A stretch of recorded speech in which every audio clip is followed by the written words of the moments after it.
je voudrais donner une petite exhortation. Nous allons passer à autre chose. Est-ce que ça va? Gloire à Dieu. Ok. Josué 14.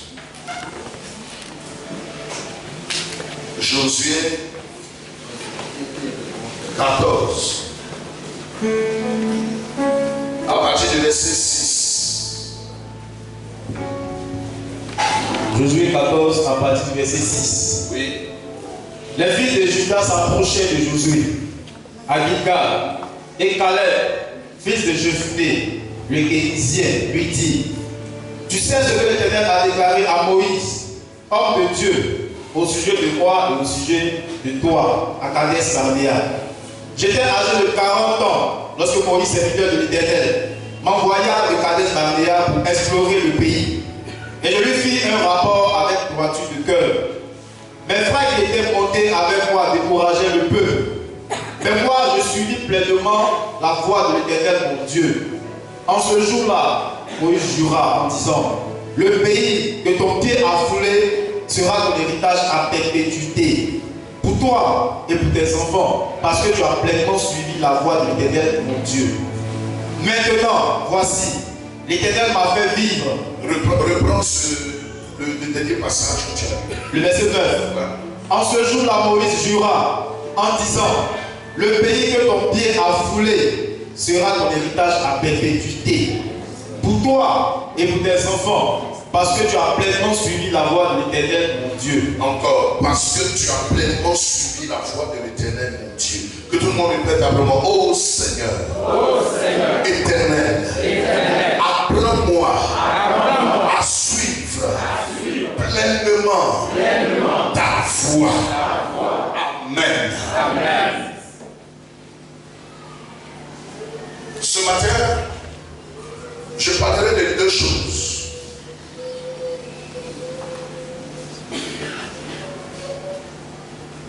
Les actions de grâce et le fait d'être du côté du Seigneur. Dis Amen.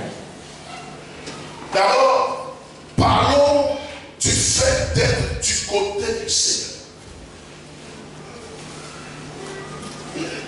Ils étaient près de 30 000 dans une tribu. Et il a été choisi comme ça, au hasard, dans sa tribu de Juda, pour aller espionner le pays de Canaan.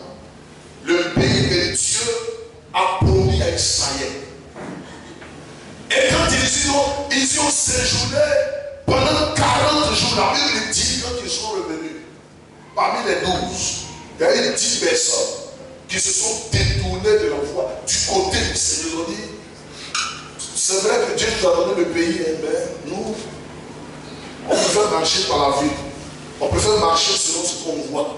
On préfère marcher dans le pas, selon dans le raisonnement.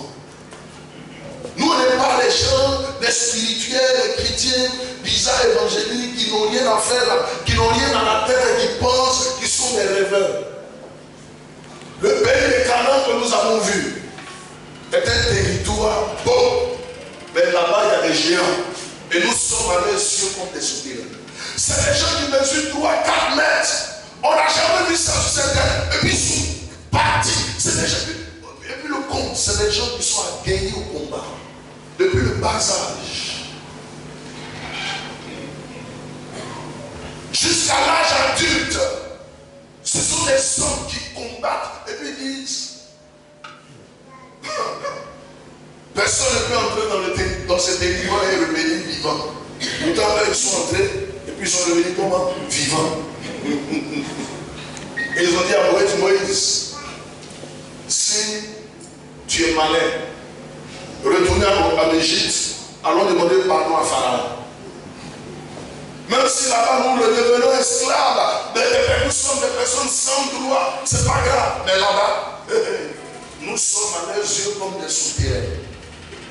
Moïse dit avant, c'est Caleb qui dit non, je viens avec vous sept, mais je ne peux pas me ranger dans vos rapports. Moi je suis du côté de l'Éternel. Dieu nous a promis ce territoire et nous croyons que si si le Seigneur est avec nous, nous monterons et nous remporterons des victoires. Dites Amen.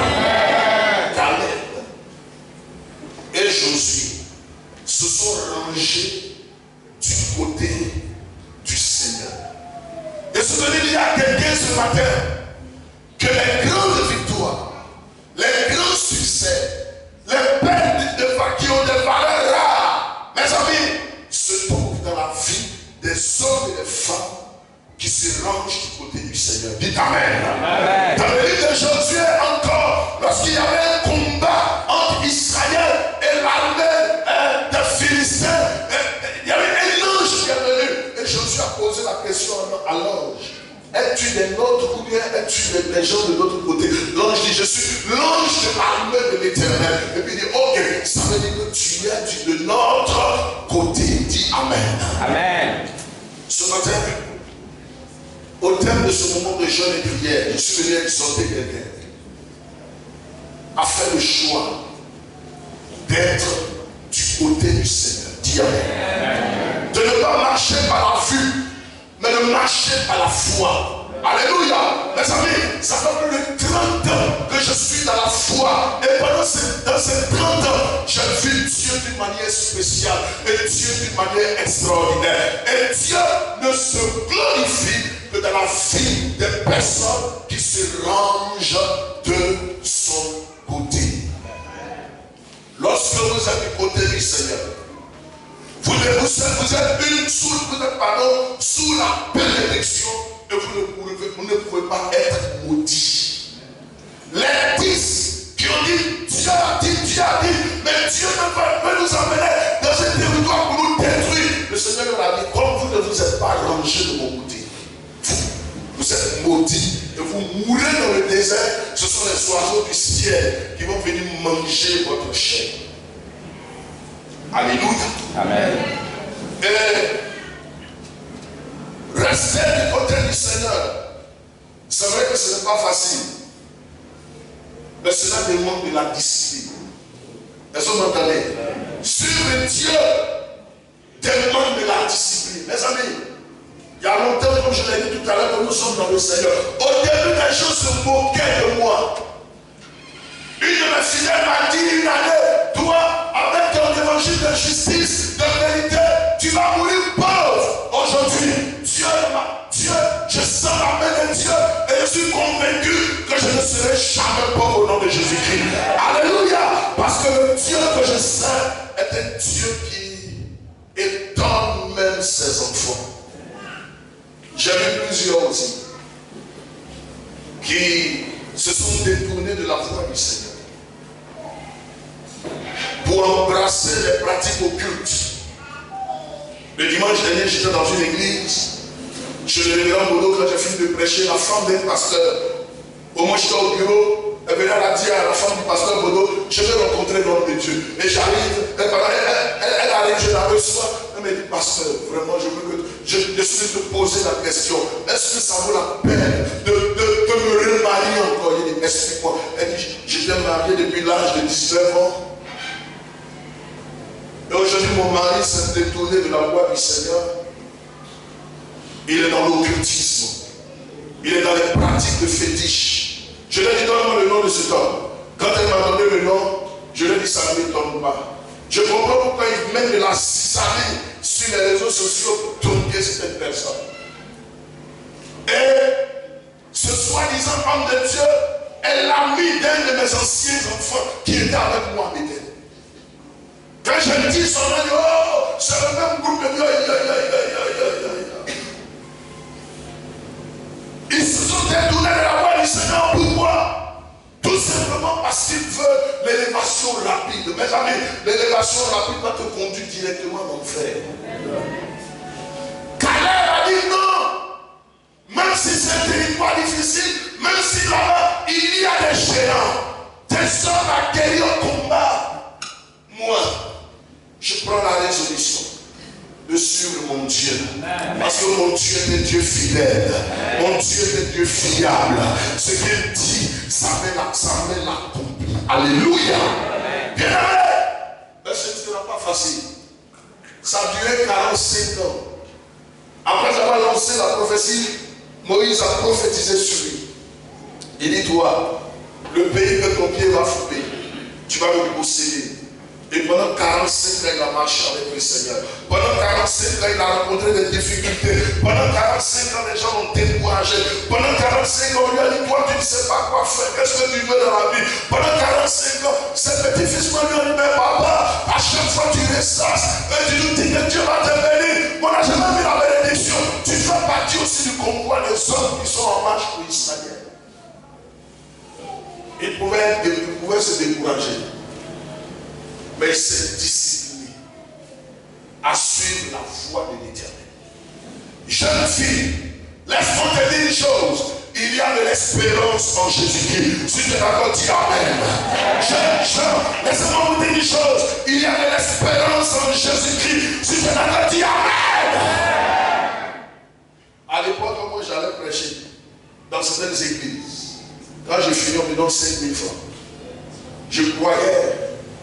Je me disais que c'est parce que, bon, peut-être que les gens ne m'apprécient pas, mais je me suis rendu à mon compte, bien aimé, que ce n'était pas encore le temps de Dieu, de toucher les fortes souffrances. Alléluia. Avant-hier dimanche, je suis allé prêcher chez le révérend Koudou.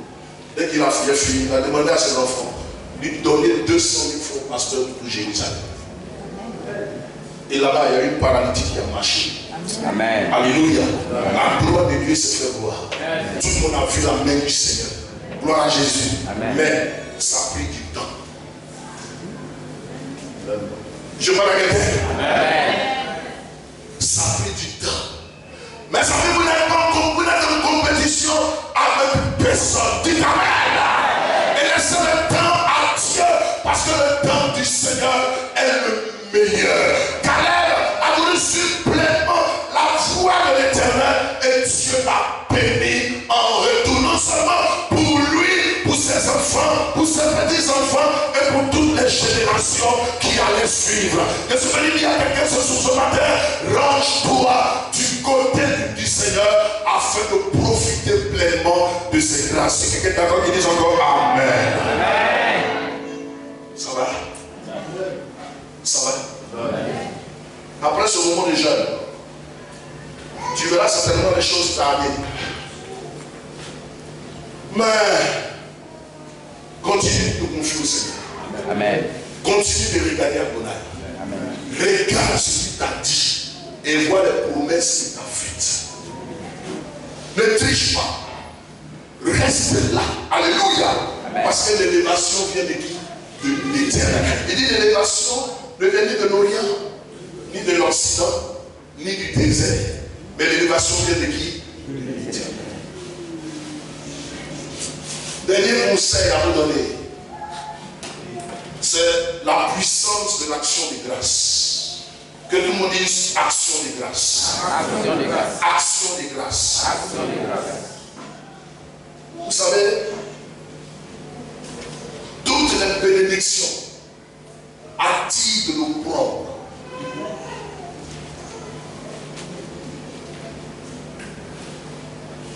Quand Isaac a été béni, quand Isaac a été rendu prospère par le Seigneur,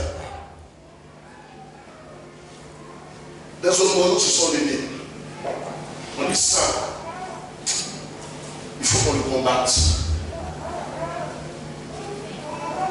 Il faut qu'on le casse de notre région. S'il va devenir plus puissant que nous, au point où le roi même de l'époque, Abimelech, s'est venu. Et il a dit, va dans notre pays. Parce que tu es devenu plus puissant même que moi, le roi d'Abimelech, le roi de Guéra. Mais le secret, caché derrière les actions de grâce, permettent à Dieu de nous donner de prendre le dessus sur toutes les batailles. Est-ce que vous m'entendez? Les Américains sont ce qu'ils sont, mais ils continuent d'être les premiers sur cette terre parce qu'ils ont réservé un jour spécial. Et cela même est gravé dans leur constitution. Vous faites quoi? Vous dites merci à Dieu. Ils appellent cela le Thanksgiving Day, le jour de de l'action de grâce, le jour du Seigneur, le jour où nous nous rassemblons pour dire merci à Dieu. Et ce jour-là est un jour férié. Pourquoi? Parce qu'ils savent d'où ils viennent avec le Seigneur. Pour la petite histoire, je tiens à vous dire une chose. C'était les Amérindiens qui vivaient sur ce territoire, sur tout le continent. Et lorsque Christophe Colomb en 1992 avait découvert ce territoire, les Anglais, les Écossais, pour se débarrasser de leurs prisonniers ou des bandits de grand chemin, allaient les déverser sur le territoire, le nouveau territoire appelé l'Amérique. Je suis en train de te parler de la manière dont l'Amérique a été peuplée. Alléluia. Pour devenir aujourd'hui les États-Unis d'Amérique et le Canada. Donc c'était des prisonniers, des bandits de grand chemin qu'on envoyait là-bas sans ressources. Et on leur donnait la Bible. On dit tenez, peut-être qu'en étant ici, vous allez connaître Dieu. Mais entre vous et nous, il y a au moins 4000 km. On verra comment est-ce que vous allez arriver en Europe pour nous attaquer. La Bible est dans la main. Ces prisonniers, ces esclaves, est-ce que vous m'entendez? On commence à méditer et à comprendre les voies de Dieu. Et ces personnes ont commencé à se lancer sur ce territoire dit abandonné. Et c'est comme ça qu'ils sont devenus aujourd'hui la nation la plus puissante de la terre. Amen. Alléluia. Donc de la prison, tu les as menés où? Dans la gloire. Et dans les années 1700, quand ils ont rédigé leur constitution, ils ont dit ce n'est pas évident qu'on soit là aujourd'hui. Ce n'est même pas évident qu'on soit en vie. Parce que nos parents pouvaient mourir en prison sans nous mettre au monde.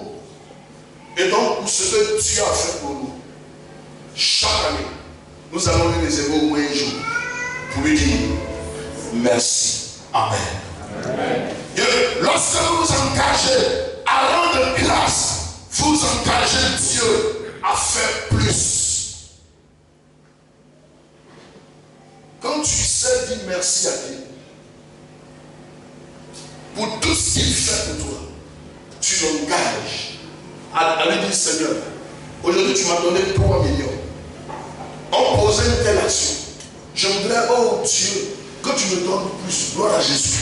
Moi, mon secret, c'est ça. Souvent, je peux me lever sans dire quoi que ce soit, à qui que ce soit.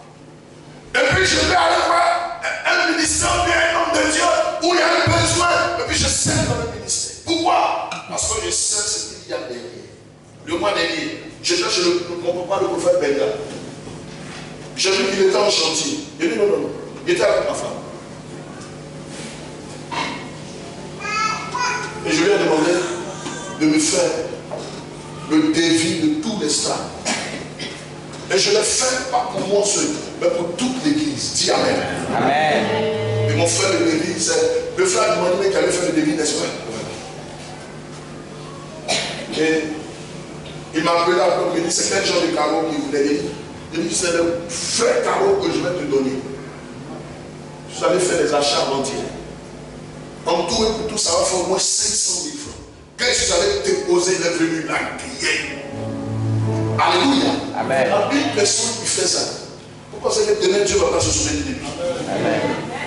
Et je suis venu te dire qu'après ces 14 jours de jeûne, fais tout pour être en alliance avec Dieu, de sorte à ce que demain, il puisse encore te visiter sur tous les plans. Si quelqu'un d'accord qui dit encore Amen. Personne n'a stagné dans l'action de grâce. Au contraire, lorsque vous faites des actions de grâce, vous changez de niveau au fur et à mesure que vous remerciez Dieu.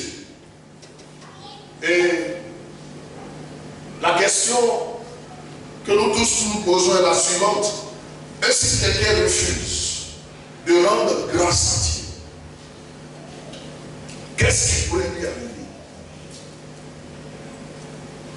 Dieu peut transformer la gloire de cette personne en honte. On peut le vérifier dans Malachie 2, le le verset 1 à 3. Malachie 2. 1 à 3. Malachie 2, 1 à 3. Oui. Maintenant, à vous cet homme, sacrificateur, parlez au pasteur. Oui. Si vous n'écoutez pas, si vous ne prenez pas à cœur de donner gloire à mon nom, dit l'Éternel des armées, j'enverrai parmi vous la malédiction. Je maudirai vos bénédictions. Oui, je les maudirai, parce que vous ne l'avez pas à cœur. Voici, je détruirai vos semences, et je vous jeterai des excréments au visage. Gloire à Dieu. Dieu parle ici au pasteur, au sacrificateur de l'époque, qui se plaignait. Il dit, rien ne va dans mon ministère, rien ne va dans le pays, Dieu dit. Vous vous plaignez tout le temps. Est-ce que vous savez au moins dire merci à Dieu? Il dit, vous ne dites pas merci, vous voulez que je vous aide. Voici. Parce que vous refusez de donner gloire à mon nom, de me lever, de me glorifier, de me célébrer, même dans vos assemblées. Il dit, ça vous sera dit, je vais envoyer la malédiction. Et je vais maudire vos bénédictions. Souvent les gens quittent le sommet, descendent, tout simplement parce qu'ils ne savent pas donner gloire à Dieu. Deuxième chose, que ne pas remercier Dieu peut engendrer dans la vie d'une personne. Elle peut nous empêcher d'avancer. On peut le vérifier dans Luc 17, le verset 17 à 19. Luc 17, 17 à 19. Luc 17, 17 à 19. Jésus prenant la parole, dit, les 19 n'ont-ils pas été guéris? Et les 9 autres, où sont-ils? Ne s'est-il trouvé que cet étranger pour revenir et de donner gloire à Dieu? Puis il lui dit, lève-toi, va, ta foi t'a sauvé. Alléluia. Il dit, lève-toi, ta foi t'a sauvé. Les autres étaient guéris parce qu'ils étaient des baptistes. Allez voir le sacrificateur sur la recommandation du Seigneur. La Bible déclare que chemin faisant, tous les 10 ont été délivrés de leur lèpre. 9 ont continué leur route. Le 10e dit non. Ce n'était pas évident qu'on soit délivré. Normalement, un lépreux n'a pas le droit de vivre en ville. Les lépreux vivent hors du camp, dans les lépreuseries. Alors je retourne aller chercher le monsieur qui nous a donné l'ordre d'aller vers le sacrificateur et qui a un puissant ministère de guérison. Jésus dit, est-ce que je n'ai pas, c'est pas à 10 personnes à qui j'ai donné l'ordre d'aller voir le sacrificateur? Il dit si. Il dit, mais d'où vient le fait que c'est toi ceux qui puissent venir me dire merci? Regardez la récompense qui est derrière. Il dit, ta foi, ça t'a sauvé. En plus d'avoir la foi, pour venir dire merci, il a eu quoi? Le salut. Les autres ne peuvent plus jamais avancer avec Dieu. La troisième chose, que ne pas remercier Dieu peut conduire, peut nous apporter. Ça peut nous conduire à la captivité. Quatrième chose, elle détruit tout comme l'orgueil. Les orgueilleux n'aiment pas dire merci à Dieu. Ils disent, oh, laisse ça, c'est grâce à mon intelligence. C'est Dieu qui a permis que je puisse atteindre ce niveau. C'était le cas de mon fils Loukou. Kwaku Loukou, le seul esprit en pétrole. Professeur de chimie à l'université d'Abobo Baoulé, d'Abobo Adjamé. Il avait raisonné. Avant mon mariage, c'est là où je l'ai rencontré, il est venu à l'église. C'est le genre de personne à chaque fois. Quand il vient à l'église, dès que je prends le micro net, il a la tête baissée, puis il a son caillot ouvert, et puis il ne fait qu'écrire. Et ce jour-là, je me rappelle très bien. J'ai dit, voici l'image que Dieu me montre sur la Coupe du Monde. C'était la première fois où la Côte d'Ivoire participait à la Coupe du Monde en Allemagne. J'ai dit, Dieu me dit que les 2 premiers matchs de la Côte d'Ivoire va les perdre, pardon. Mais la Serbie Monténégro que la Côte d'Ivoire redoute. Et cette équipe-là que la Côte d'Ivoire va battre, il a noté.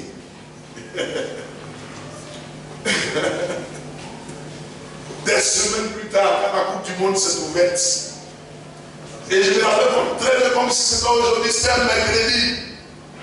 Nous étions au culte, mon téléphone était fermé, il avait essayé de me joindre, ça ne passait pas, et il appelait sur le fixe de l'église.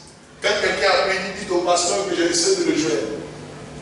Et vers la 21h, je prends mon téléphone, il dit, monsieur Loukou, parlez que tu as essayé, il dit, pasteur, je vais maintenant venir prier dans votre église parce que ça fait 2 fois que tu donnes des prophéties, tout se réalise. Ah! Et lui, il me dit, moi tu sais que je suis un cartésien, mais je vois maintenant au-delà du spirituel, au-delà il y a le spirituel, il dit, gloire à Dieu. Et cet homme un jour m'a dit, parce qu'avant que moi je ne sois chrétien, moi j'avais mon doctorat dans la main. Que mon doctorat, ce n'est pas Dieu qui me l'a donné, c'est mon intelligence. Est-ce que je parle avec lui? Amen. J'étais chez lui. Et l'Esprit de Dieu m'a dit, sors de cette maison, sors. Puis je suis sorti. Il dit, Dieu m'a dit de sortir de chez toi. Moi, il n'est pas froid aux yeux. C'est ce que Dieu m'a dit, il est. J'arrive à l'église le lendemain. Et c'est entre midi et 2, j'étais en train de prier dans la cour de l'église. Et puis l'Esprit de Dieu me dit, appelle Nadège, la femme de Loukou. Je parle des orgueilleux qui ne veulent pas rendre grâce à Dieu à cause du pouvoir qu'ils détiennent d'eux-mêmes. Entre guillemets. J'appelle sa femme. Dès qu'elle est arrivée, Dieu libère la parole sur elle. Il dit que je donne 3 semaines à son mari de se repentir. Sinon, il mourra. Quand elle est retournée à la maison, le pasteur dit de te dire que ce que tu as dit hier, Dieu dit de te dire de te repentir. Il dit, il faut quitter là. Qu'est-ce que j'ai dit de mauvais? 2 semaines plus tard, la même femme m'appelle, me dit, il sort de l'hôpital, il faut quoi? Pasteur, est-ce que tu peux venir avec 20 000 francs? Regardez, un professeur d'université. Est-ce que vous entendez? Qui a sa carte magnétique, qui avait sa carte magnétique dans les mains d'un marbouillat. Est-ce que vous m'entendez? Et qui est malade. Ils ont besoin de 20 000 francs.